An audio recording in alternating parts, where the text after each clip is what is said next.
Warzone 2.0 has finally arrived, and it offers a wide range of settings, allowing players to dive deep to adjust the quality of their experience. But more specifically in this guide, we'll show you how to optimize the title from almost every visual setting that's available to you, so you can have the best performance and graphics specific to your system. We'll compare each setting for graphics and performance differences so you better understand what each setting does and how it affects performance, and share with you our optimized settings as well. This title was a nightmare to test because of its multiplayer nature. That's why it took so long for this video to come out. We hope you find it useful. As I don't have an RTX graphics card, some options like DLSS are locked on my system, and therefore I am not able to make more in-depth tests of those settings. However, I might be able to afford one if you support the channel, so I get to do more tests for you. One of the most surprisingly welcome changes that came with Warzone 2.0 is the game size. It manages to take up around 21.5 GB of space just for Warzone 2.0 alone, and that is a huge improvement over the first Warzone. A couple of settings require a restart to take effect, like shader quality and static reflection quality, which took a lot of time and effort for me to test. So a simple like on this video would show me that you appreciate and support my work. Any scene with water in it greatly decreases your FPS. Water is extremely demanding in this game. Starting off with the first setting on the list, we have the dynamic resolution option, which can be toggled on or off with a frame rate target of 10 frame intervals. The game states that the render resolution is adjusted dynamically to maintain the targeted frame rate, and notes that the adjustment is only done when the GPU is overloaded and that the maximum resolution reached is 50% of the rendering resolution. That means that at a base resolution of 1080p, the minimum it can drop to is 540p. In my case, the game struggled to reach 60 FPS and hovered somewhere around the 40 FPS area. So I put a target of 60 FPS and was somewhat surprised by the results. It did not look as bad as I thought it would be, and it greatly increased the frame rate. What mostly surprised me was that when the resolution dropped, the image did not get any softer. The only thing I noticed was that the aliasing increased. It's especially noticeable when viewing the images side by side. In my experience, dynamic resolution is well implemented in this title and did not suffer from any weird frame time inconsistencies. If you exhausted your system and can't find more performance anywhere else, then as a last resort option, this is a very viable setting to turn on.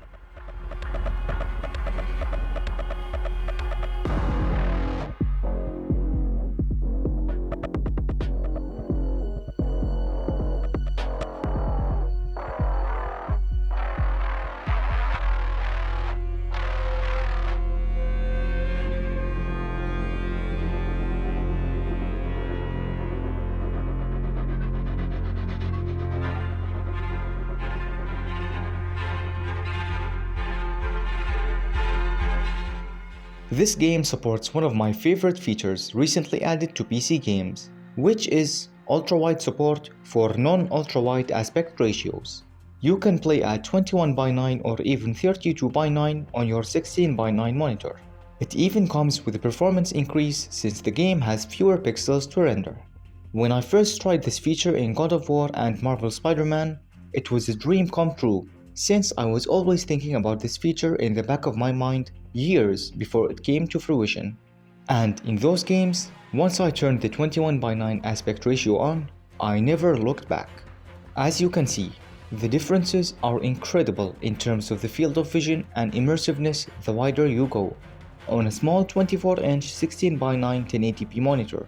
Unfortunately, it doesn't give me the feeling of immersiveness like it did on the aforementioned games. What it did give me was the feeling that everything is now smaller, obviously, which means I couldn't see as clear and my targets became smaller as well. Yes, it does give you an advantage in your field of view, which can help you spot targets that are in your peripheral vision, but on my small screen, it felt uncomfortable to view. It's one of those settings that you have to try out for yourself to see if you'll use it or not on a per game basis.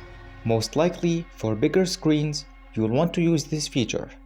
The performance increase you get though is very noticeable and nice to see.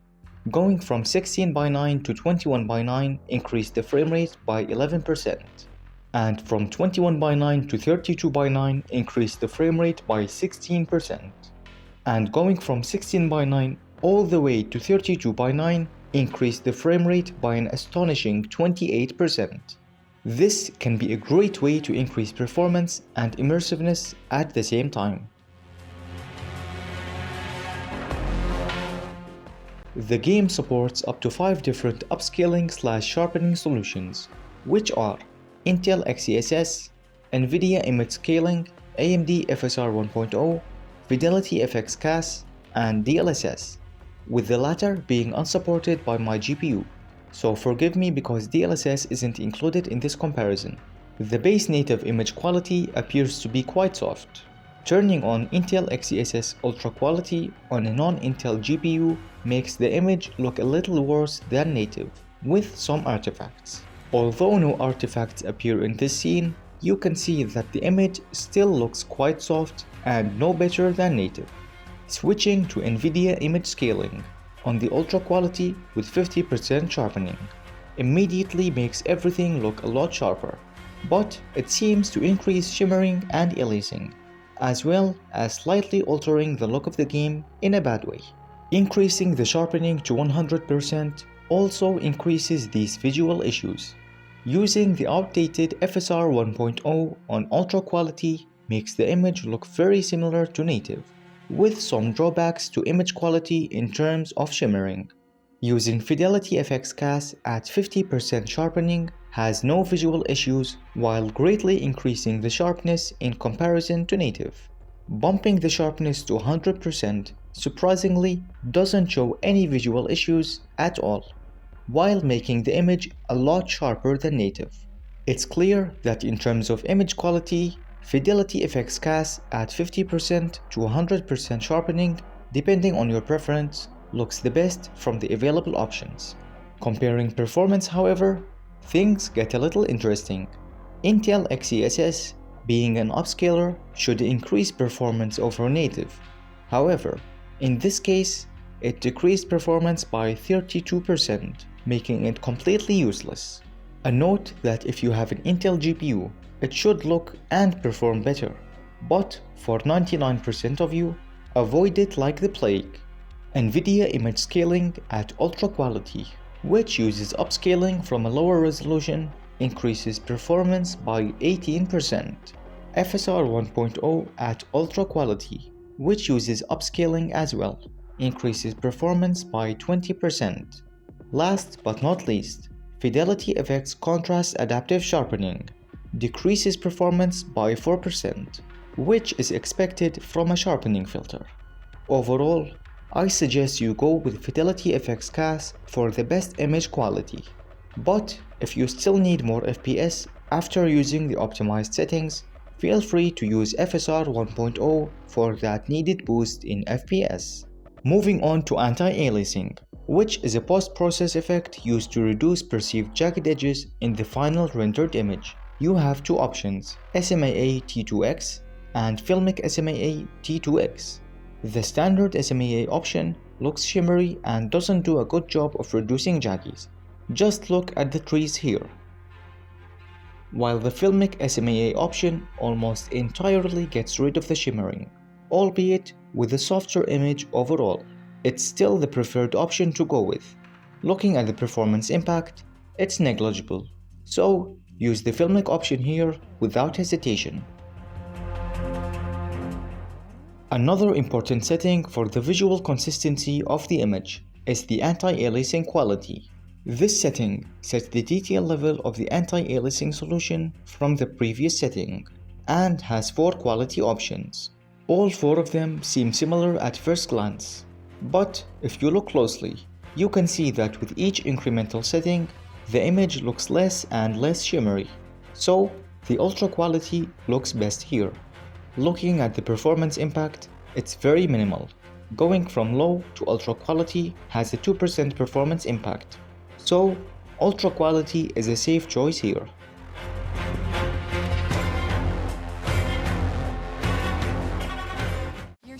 interesting. I love your browser history. I like that you're not hiding anything from me. By the way, nice IP address. I like your neighborhood. You are so special. This ad is just for you.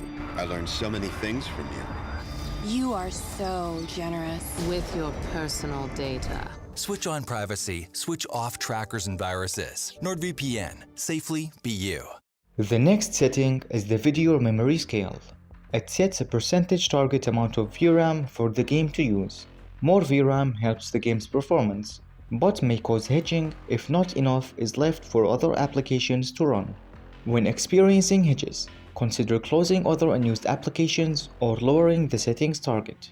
Lowering this setting may cause visual issues such as texture loading. To test this setting out, on my system with an 8GB GPU, I compared the lowest setting, which is 50%, to the highest setting, which is 90%. And I loaded the DMZ game mode, and here are the results. At 50% video memory scale, the game initially loaded with around 5.1 to 5.3 GB of used VRAM, and after a couple of minutes of moving around, the game used around 6.1 GB of VRAM. In comparison, at 90% video memory scale, the game initially loaded with around 6.8 to 7 GB of used VRAM, and after a couple of minutes of moving around, the game used around 7.6 GB of VRAM.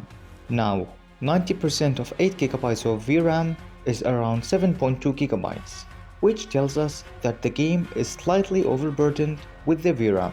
So, I lowered this setting to 80% allocated VRAM to be on the safe side, and I recommend you test this setting out on your system if you can.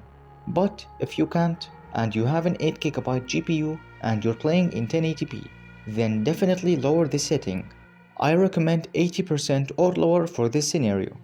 Moving on to the texture resolution, you have 4 options to choose from. As you can see, very low looks quite terrible. Low is a decent improvement and definitely acceptable for GPUs with lower amounts of VRAM. As for normal, some textures look the same as low, while some are higher resolution. Stepping up to high, it's very hard to tell the difference between it and normal. In fact, in this scene, I can't even tell the difference. Looking at the performance and VRAM usage, going from very low to high decreases FPS by around 3.5%. From very low to low, the VRAM usage goes from around 4.6 GB to around 5.4 GB. From low to normal becomes 6.2 GB, and from normal to high stays the same at around 6.2 GB. Given that the difference in FPS is unnoticeable, go with the highest setting that your GPU's VRAM can handle. By the way, the in-game VRAM counter in the settings menu is very inaccurate. Its calculations are too low. You'll get a much higher VRAM in-game than what the counter tells you. And the game eats video memory like Google Chrome eats RAM, so keep your video memory in check. Moving on to texture filter anisotropic, more widely known as texture filtering, which improves texture quality of surfaces when viewed at an angle. You have 3 options: low, normal, and high. And at the time of filming this video, as far as I can see in my testing, this option currently seems to be broken and doesn't work at all, no matter what setting you choose. It seems it uses the lowest setting, and looking at the performance, there is no difference at all, which corroborates my findings. I want you to test this setting on your system and tell me if it works or not. And I hope this setting is fixed very soon. But if it isn't, please share this video or at least shed some light on the problem so the devs are informed about it. As for my recommended setting, assuming it works, go with the high texture filtering. Moving on to nearby level of detail, which sets the quality of nearby objects. You only have 2 options, low and high. As you can see in this scene, going from low to high seems to adjust the amount or density of the small patch of grass on the bottom left. Yet, it doesn't affect the long grass on the same scene, which is interesting. It also seems to affect the long water grass on the right side of the scene, although it's very hard to notice the difference. Looking at the performance impact, going from low to high reduces FPS by around 4.5% in this scene. Looking at another scene gives us a clear idea of what this setting does. It mainly adjusts the amount of grass patches near the player. My recommended setting is to use the low option to increase your frame rate and possibly get a small advantage, since you have less distracting things to look at while trying to spot your enemies.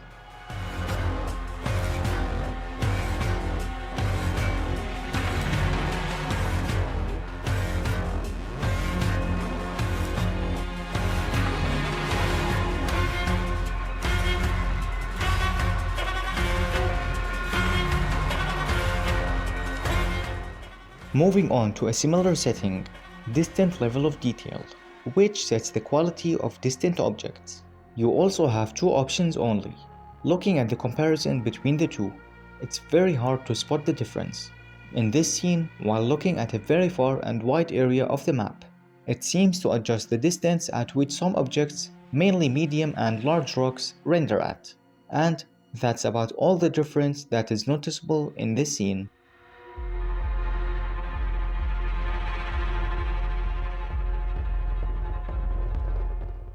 Looking at the performance difference between the two options, they seem to be identical. So, my recommended setting here is high, since these rocks are rendered in both settings and having them appear very close to your view is jarring and distracting. The next setting on the list is the Clutter draw distance, in which the game states it adjusts the distance up to which small ground elements such as ground foliage, rocks, and other small decals are visible. You only have two options here as well. Looking at the difference between short and long in this scene, where a lot of ground elements are visible, you'd be forgiven if you stated that there is zero difference between the two. I almost missed it as well. But if you look closely, for some reason, the setting takes a while to apply, and when it does, it's like magic. Look at how more grass suddenly pops out of the ground. It really makes the ground look more dense and populated. The name of the setting is misleading. It suggests it alters the draw distance, but in fact, it alters the density of clutter instead. Looking at the performance, going from short to long decreases performance by around 2.5%. Given that this setting on long makes a big impact on the visuals, my recommended setting here is to go with long clutter draw distance. For the particle quality setting, it sets the quality of particle effects, but looking at the comparison image provided in the graphics menu, it seems to handle the resolution of particle effects only. You have two options here, low and high, and in my testing, I couldn't find any visual difference between them.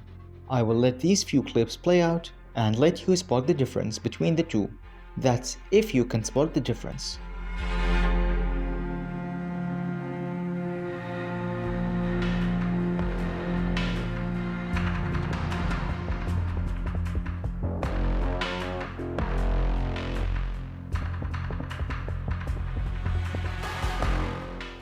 Looking at the performance, low was getting between 57 and 62 FPS, while high was getting between 53 and 61 FPS. So, dropping this setting from high to low gains you around 7.5% performance in the worst case scenario. My recommended setting here is to choose low, since you gain a noticeable performance increase during firefights, and there isn't even a noticeable drop in visual quality. As for the particle quality level, it sets the display threshold of various components with a particle effect. The higher the quality is, the more elaborate and complex the particle effect will be. You have four options to choose from, and it's very hard to tell the difference between them. Take a look for yourself. Even with still images from this M4 being fired, there's barely a difference. It seems the higher the setting, the more varied and higher quality the particle effects will be. Look at the smoke effect where the bullet lands. It's slightly more pronounced and has a bigger radius the higher that setting is. During continuous firing of the M4, high gets a minimum of 54 FPS. Normal and low both get a minimum of 55 FPS. and very low gets a minimum of 56 FPS. My recommended setting here is to use the normal setting to save some performance without any noticeable downgrade in visual quality.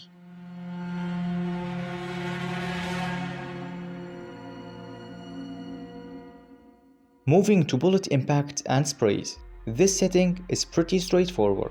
When a weapon is fired, it either renders the bullet holes and sprays when they land on a surface or not, depending if the setting is toggled on or off. Having the setting on is vital for immersiveness and to tell the direction a person is shooting at you when out in the open. As for performance, off got between 55 and 60 FPS, and on got between 53 and 60 FPS. That's around a 3.5% performance difference. My recommended setting here is to toggle the setting on. Moving on to shader quality. It sets the quality of the lighting treatment on some surfaces, which has a slight impact on the colorization of said surfaces. Note that this setting requires a reboot to take effect, and because it has 3 options to choose from, it took me a long time to record these clips for you, so a simple like is greatly appreciated. Looking at the difference between the 3 options, it might not hit you in the face at a quick glance, but once we zoom into this area where these water tanks sit closely next to walls, you can see that going from low to medium has better shading where the tanks and walls are. It looks flat on low, where on medium and high it looks more believable, while the difference between medium and high is very subtle, and high has slightly darker shading at the point of contact. Looking at the performance, dropping from high to medium gives around 2% performance, not bad for an indistinguishable difference in quality, and dropping from medium to low gives the biggest performance increase, around 5.5%. Given that the low option, although having the best performance by a big margin, looks flat in comparison to medium, my recommended setting is to go with medium for the best balance. Now for tessellation. Basically, it gives some geometry more depth, so it looks more realistic. The closest description I can give you is it makes the geometry look 3D. This setting really frustrated me during testing. I tested countless scenes and to no avail. This setting, at least in my testing, seems to be broken too, no matter what option you choose, off, near, or all. They all look and perform the same. I couldn't find any scene that tessellation worked on.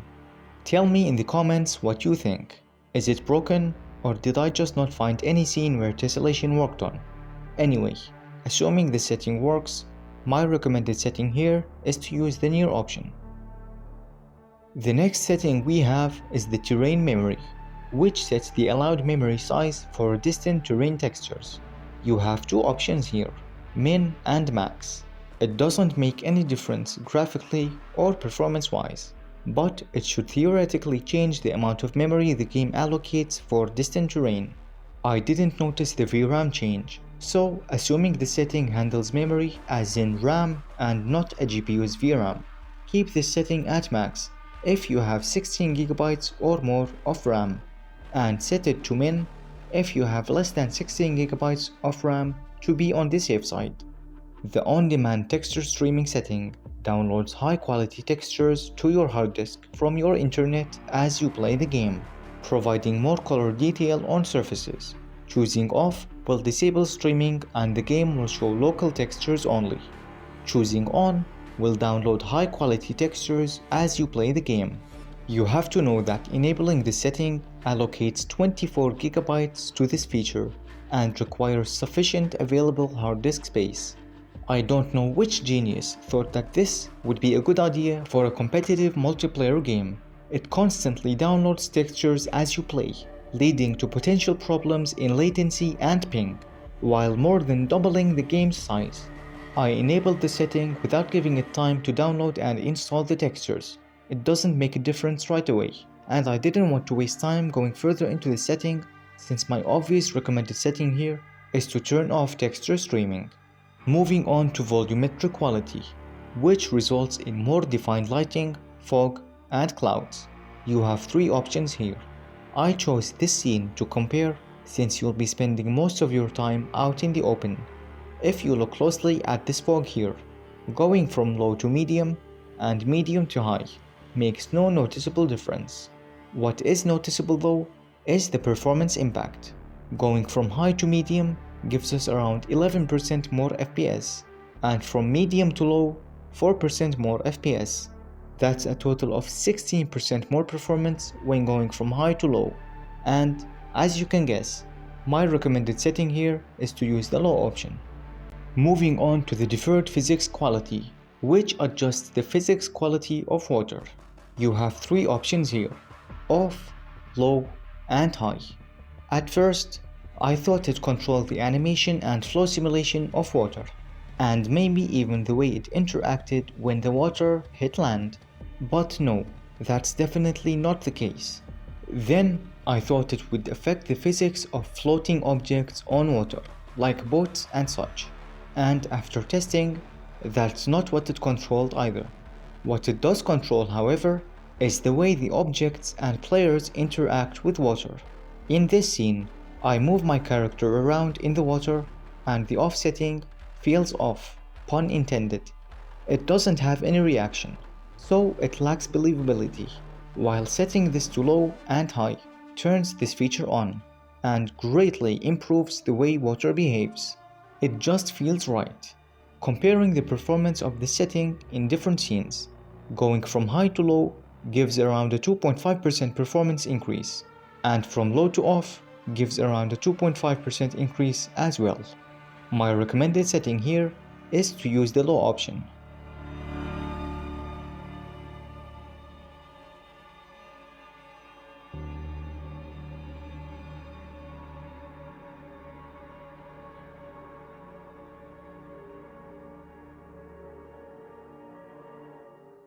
For the next setting, we have Water Caustics. It toggles on or off the water caustics, which are the light rays or light waves that light produces at the bottom of the ocean. Unfortunately, my GPU apparently doesn't support this setting, so I'm not able to test this setting in this video. Moving on to Shadow Map Resolution, you have 5 options here. Very low looks extremely shimmery and soft, while low is a great improvement. It gets sharper but is still shimmery. Normal looks almost identical to low. High gets much sharper and is even less shimmery, while Extra is the sharpest and best looking of them all, but seems to still be as shimmery as High. Looking at the performance, going from Extra to High gets us around a 2% performance improvement, and from High to Normal another 2% improvement, while Normal, Low, and Very Low seem to have the same performance. My recommended setting here is the High option. It gives the best balance between performance and visuals. The next setting on the list is Screen Space Shadows. It increases the detail level of shadows in the view, with the possibility of affecting only local surfaces such as your weapon and character. You have 3 options here: off, low, and high. Going from off to low adds shadows from the gun to the player's hand, which instantly makes the scene look more alive and believable. And going from low to high has no noticeable improvement, and that's the only thing it changes. I tested more than one scene, and this is the only difference I could find. Looking at the performance, going from high to low gives us around a 1.5% performance increase, and from low to off gives us another 1.5% performance increase. My obvious recommended setting here is the low option. Moving on to Spotlight Shadows, I tested a few different scenes and I couldn't notice any visual difference. You have 3 options here: low, medium, and high. Going from high to medium gives around a 3% increase in FPS. and from medium to low increases FPS by less than 1%. My recommended setting is the low option, so you can save some FPS. Next, we have Spot Cache, which sets the cache size of spotlight shadows. Comparing all 4 available options, there seems to be no difference in VRAM or FPS. Go with Ultra for this setting. Next, we have Particle Lighting, which changes the quality of lighting applied to particle effects. As you can see in the game provided image, the higher setting on the right has a more believable ambient light effect from the particle source. Now, I tried testing with the Molotov in the DMZ game mode, but it's almost impossible to reproduce the same scene 4 times. For now, the firing range will have to do. Although, firing a weapon is not the ideal testing factor for this setting. It's the only available thing to test with at the moment.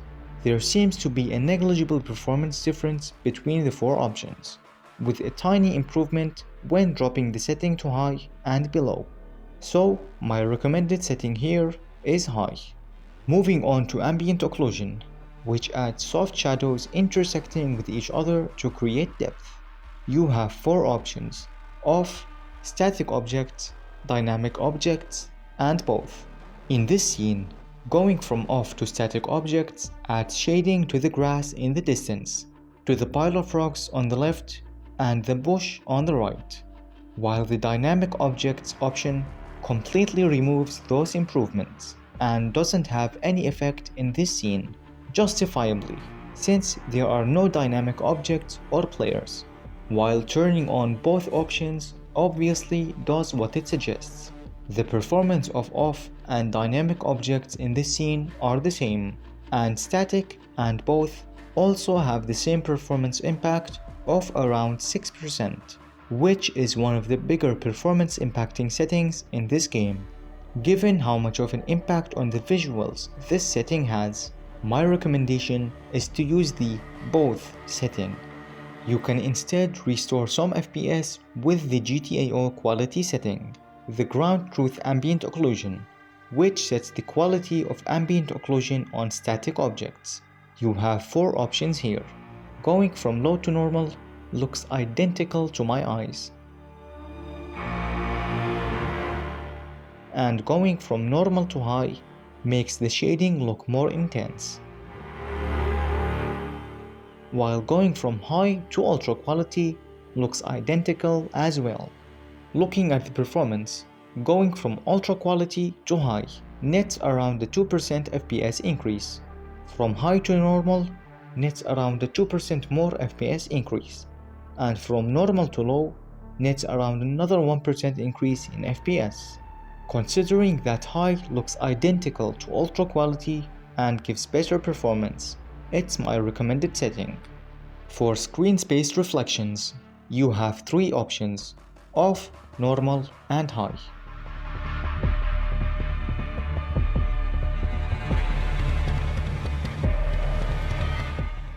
Going from off to normal adds that much needed depth to the scene, while high increases the resolution of the effect.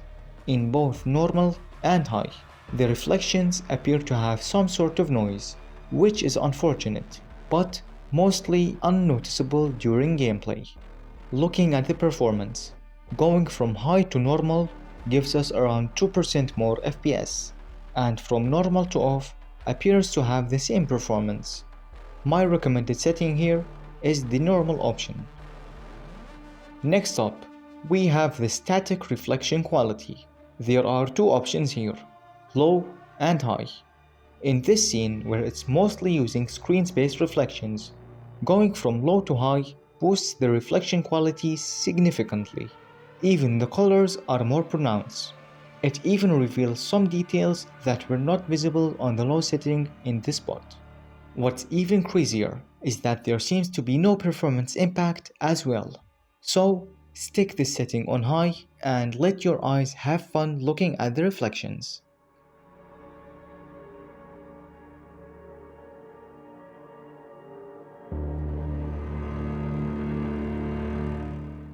The next setting is Weather Grid Volumes, which controls the quality of weather effects that are applied to dynamic objects.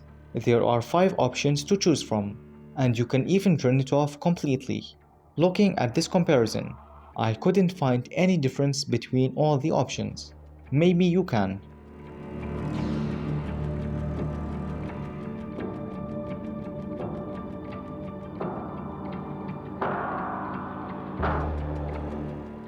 Looking at the performance, there is no difference as well. Maybe I haven't found a scene where this setting actually works in.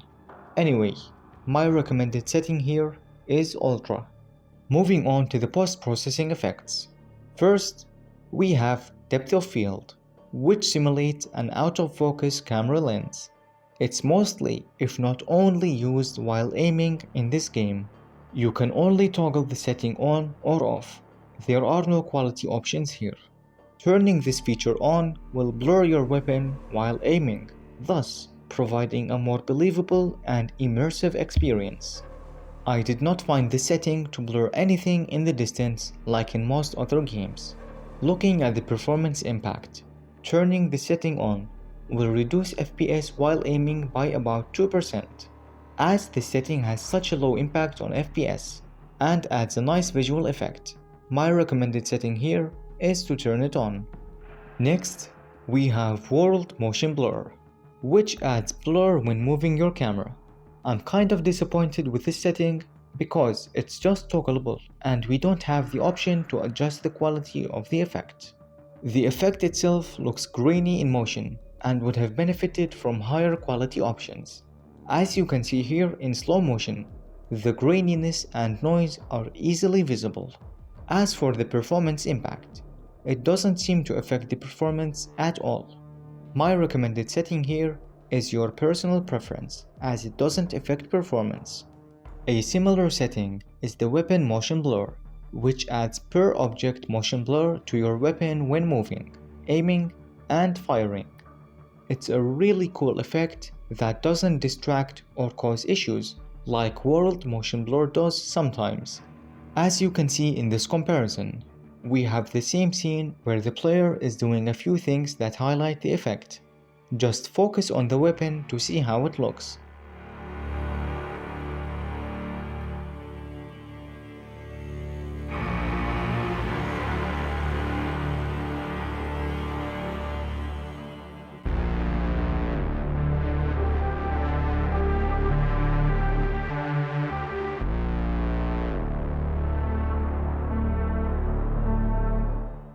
In my personal opinion, the setting enabled looks much more visually pleasing to the eyes. Looking at the performance impact, when enabled, it doesn't seem to reduce performance at all either. So, my recommended setting here is to enable it.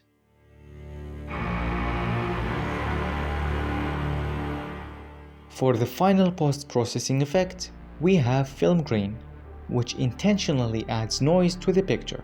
I have no idea why anyone would turn this setting on. It just makes the image look noisy and unpleasant to look at. As for the performance impact, it has none. My recommended setting here is to turn film grain in this game and every other game off.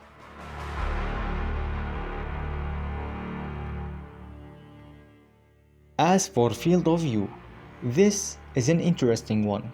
The default value is set to 80 FOV, and you can go all the way up to 120 FOV. I tested 80, 100, and 120 FOV, where the default 80 FOV looks like it's zoomed in a little bit and feels claustrophobic. Bumping it up to 100 FOV is a great improvement over the default value, and is well balanced, while 120 FOV looks like a fisheye lens and might not be visually pleasing for most. Heading over to the performance, we can see that the higher FOV you have, the more FPS you gain, which isn't that weird if you think about it. Most likely, it has something to do with how the level of detail of some elements work in relation with the field of view. I've seen games that both gained and lost performance the higher the field of view is set.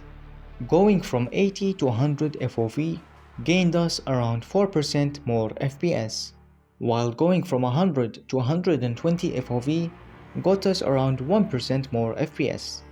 My recommended setting here is the 100 FOV value for the best balance. Now that we've finished testing all the settings in the game, here's a list of all the optimized settings that we chose. Feel free to pause if you need. Let's combine everything we learned to this point and test the game on Ultra settings, where every possible setting is maxed out against our optimized settings, and see how much performance difference we gained, and later see what more we can do to improve performance further. For this test, I chose to use the Battle Royale game mode and land on a not so popular location, so I wouldn't get interrupted by players while I do a specific run to benchmark. I did restart the game upon changing settings to make sure that they worked properly, and here are the results. During the whole run, on Ultra settings, I got an average of 42 FPS, while on the optimized settings, I got an average of 54 FPS. That's only around a 28.5% increase in performance. This makes one thing very clear: this game is very demanding. I was kind of disappointed with these results. I wanted better performance. So I tested using FSR 1.0 at Ultra Quality, as well as the 21:9 aspect ratio. I also tested the 21:9 aspect ratio plus FSR 1.0 at Ultra Quality. And last but not least, I tested the dynamic resolution at a target of 60 FPS. And here are the results. For visuals, FSR 1.0 looked the worst, both by itself and with the 21:9 aspect ratio, while 21:9 and dynamic resolution looked the best. For performance, 21:9 got the lowest average FPS, which was 60, followed by FSR 1.0 at Ultra Quality with 67 average FPS. Then came in 21:9 plus FSR 1.0 at Ultra Quality with 72 FPS, while dynamic resolution shouldn't be put in this comparison because it improves the minimum FPS and not the average, which is why it stayed at 60 FPS. With this data, only two options are viable to use without hurting the image quality: 21:9 and dynamic resolution at 60 FPS.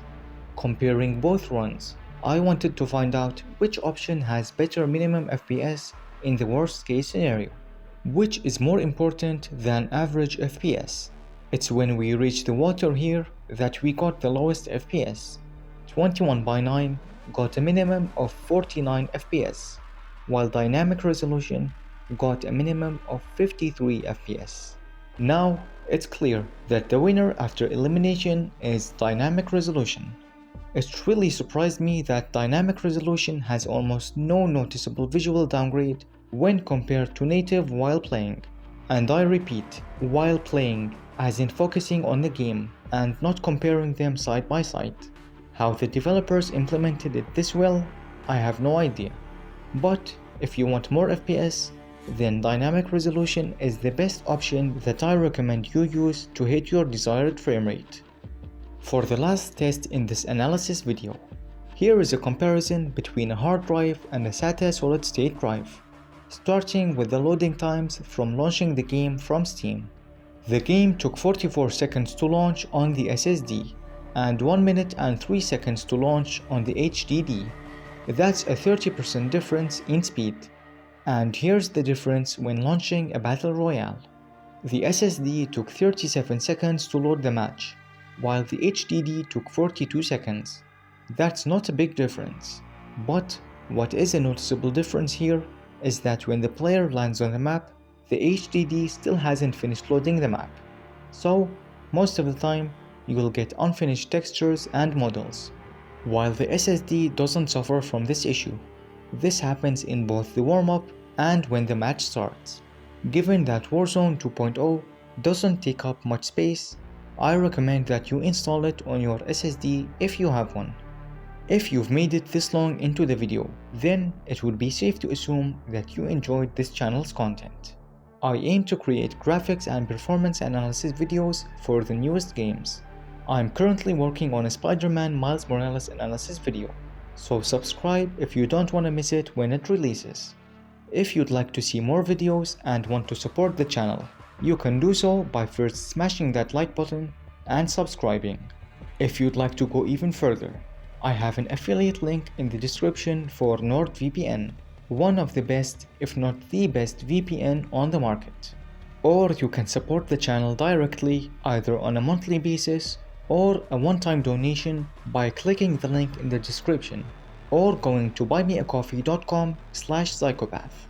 Have a great gaming experience, and I'll see you in the next video.